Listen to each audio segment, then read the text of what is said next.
1 மணி நேரம் பாடல்களை பாட முடியும், 1 மணி நேரம் புஸ்தகங்களை வாசிக்க முடியும். ஆனால் 10 நிமிடங்கள் ஜெபிக்க முடியாது. ஏனென்று சொன்னால் ஜெபம் என்பது ஒரு வல்லமையுள்ள இடம். பிரியமானவர்களே, நீங்கள் ஜெபிக்கும் போது ஆண்டோடைய வல்லமை உங்கள் மூலமாய் வெளிப்படுகிறது.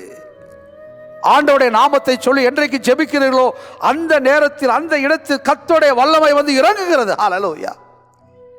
The prayer brings the power of God. So when you kneel down and pronounce the name of Jesus Christ, when you pray, that your prayer brings the power from the heaven, and also it creates the power within you. Hallelujah.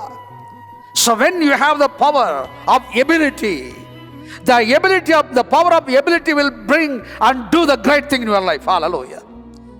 என்னைக்கு இயேசுவின் நாமத்தை சொல்லி கர்த்தருடைய வார்த்தையை சொல்லி நீங்க ஜெபிக்கிறீங்களோ அன்றைக்கு அப்பொழுது சூழ்நிலையில உங்களுக்குள் கர்த்தருடைய வல்லமை உருவாகிறது. பிரியமானவர்களே, அது உருவாவது மட்டுமல்ல, அது செயல்படுத்தக்கூடிய வல்லமை. நீங்க அந்த செயல்படுத்தக்கூடிய கர்த்தருடைய வல்லமை உங்களுக்குள்ள உருவாகும் போது நீங்கள் எதிர்பார்க்கக்கூடிய வாஞ்சிக்கக்கூடிய காரியங்கள் உங்கள் வாழ்க்கையில் வரும் என்பது சந்தேகமில்லை.